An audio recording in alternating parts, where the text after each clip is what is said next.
Picture a gym on a quiet afternoon. On one side, there is a modern lifter, trained shoulders, clean shoes, a program built around sets, reps, protein, sleep, and recovery. On the other side, there is an ancient human. Probably shorter than the lifter. Probably leaner in a way that does not photograph like a fitness ad. But this person has spent years moving through cold, hunger, distance, rough ground, and a world with no roads, no hospitals, no grocery stores, and no easy day off. Put them side by side and ask a simple question. Who is stronger? The easy answer is the modern athlete. Better food. Better training. Better knowledge. Better recovery. In a controlled contest, that answer might be right. But the contest itself is the problem. A gym tests what a body can do when the floor is flat, the rules are clear, and the effort lasts a few seconds or a few minutes. The ancient world tested something rougher. Could your body keep going tomorrow, and the day after that, when the weather changed, food moved, someone got hurt, and the group still had to survive? The first clue sits in the skeleton. Bone is alive. It changes when a body is loaded again and again. Walking, carrying, climbing, squatting, digging, throwing, and balancing on uneven ground all leave pressure behind. A skeleton cannot tell us what one person ate for breakfast or how tired they felt at dusk. But over a lifetime, bone can hold a record of the work a body had to do. That is why ancient remains matter for this question. Researchers studying human bones across the shift from hunting and gathering to farming have found evidence that mobility and lower body loading changed over time. Other research has argued that modern humans have relatively light bone structure compared with earlier humans and close relatives. That does not make every ancient person a giant. It does suggest that many ancient bodies were shaped by daily stress most modern bodies rarely meet. Now compare that with a normal modern day. You might go from bed to chair, chair to car, car to desk, desk to couch. Even if you train hard, the hardest hour of your day may be surrounded by a whole life designed to reduce physical demand. That is not laziness. It is what humans have always tried to build: less danger, less hunger, less pain, more control. The strange part is that the body still listens to demand. Ask little from it for long enough, and it adapts. A prehistoric day asked much more, and it did not ask politely. Food was not waiting in one fixed place. Water might have to be carried. Firewood, hides, tools, plants, meat, and children all had weight. The ground was not level. A person might crouch, kneel, scrape, pull, lift from bad angles, walk for hours, sleep badly, and do it again. None of this counted as exercise. It was just the cost of being alive. This is where the gym comparison starts to fall apart. Modern strength is often measured through clean movements. A barbell comes from a fixed height. A machine guides the body along a track. A treadmill turns endurance into a number on a screen. These are real achievements, and a trained modern athlete could beat most ancient people in many specific events. A powerlifter with a barbell is not playing the same game as a forager with a bundle of wood. The ancient test was Messier. Could you walk across rough land for hours and still make decisions? Could you carry weight with cold hands? Could you climb without a ladder and squat without a chair? Could you keep pace when food was uncertain and someone else needed help? In that world, strength was not one clean number.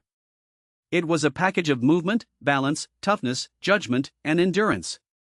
That kind of strength can look underwhelming if we only look for big muscles. Sometimes it shows up as dense bone, thick tendons, practiced feet, better balance, and the ability to recover just enough to keep going. A body built for survival might not win a posed comparison. It might win the 10th hour, on bad ground, when everyone is tired and the weather has turned. Neanderthals make the whole question more tempting because their bodies really were robust. They were generally stockier than modern humans, with bodies often described as powerful and well suited to cold, demanding environments. It is easy to turn that into a cartoon, the ancient brute who could overpower a modern person without trying. But that picture is too simple.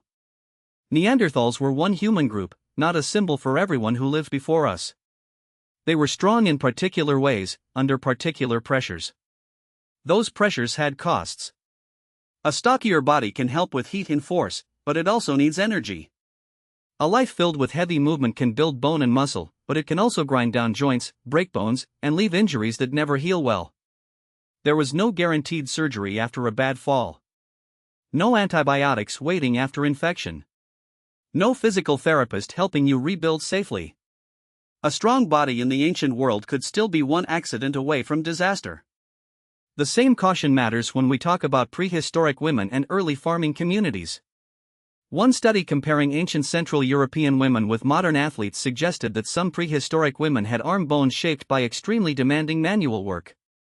That detail matters because ancient strength is too often imagined as a male hunter story. Grinding grain, carrying loads, processing food, making tools, digging, and working without machines could build serious upper body strength. But the word some matters. Not all women. Not all places. Not all periods. Good evidence gets weaker when we stretch it too far. What the study helps us see is more interesting than a headline anyway. Ordinary work, repeated every day for years, can build a body in ways that modern people usually need deliberate training to approach. So if the question is, could ancient humans beat modern humans in a strength contest, the answer depends on the contest. Maximum lift? A trained modern athlete often wins. Sprinting on a track? Modern coaching and equipment matter. Recovery from injury? Modern medicine changes everything. We live in a world where bodies can be trained, fed, measured, repaired, and specialized with a precision ancient people never had. But compare many ancient people with an average modern sedentary adult and the answer shifts. The ancient person may not look impressive by gym standards. They may not have the round shoulders or huge arms we associate with strength now. But they may be better prepared for uneven ground, long effort, carrying loads, repeated squatting, practical balance, and work that continues after fatigue arrives. Their strength was not a hobby. It was built into the day. Ancient humans were not training because they wanted to look strong. Their bodies adapted because physical limits affected the whole group. If one person could not keep up, others had to slow down or carry more. If someone was injured, everyone paid part of the cost. If food was scarce, wasted energy mattered. Strength was personal, but it was also social. A body belonged to the group as much as to the individual. That changes the meaning of fitness. In the gym, progress can be isolated: more weight, cleaner form, a faster time, a better number. In a survival setting, the body had to answer several questions at once. Can I carry this? Can I still walk? Can I help? Can I do it again tomorrow? Nobody cared how controlled the movement looked. The result mattered more than the form. This is also where the past loses some of its romance. Ancient life removed very few tests. Modern life has removed many of them, and that is a huge human victory. Fewer people need to carry water for miles. Fewer people have to find food while already hungry. Fewer people lose everything because of one infected cut or one badly healed bone. A harder life can build capacity, but it can also wear people down early. Still, our bodies come from that older world. They expect movement, load, sunlight, varied posture, and physical problem solving. When those signals disappear, the body adapts to absence too. Bones can become less loaded. Muscles can become less necessary. Balance can fade on flat floors. Endurance can shrink because the chair is always close. Comfort does not ruin the human body. It simply changes what the body is asked to maintain. So the honest answer is not that ancient humans were stronger than us in every way. They were strong for a different exam. Many lived in bodies shaped by necessity, daily movement, and environments that punished small mistakes.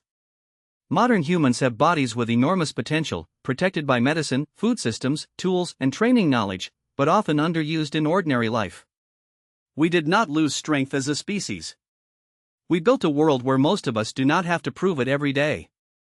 That is why the gym answers only part of the question. A barbell can show strength. A treadmill can show endurance.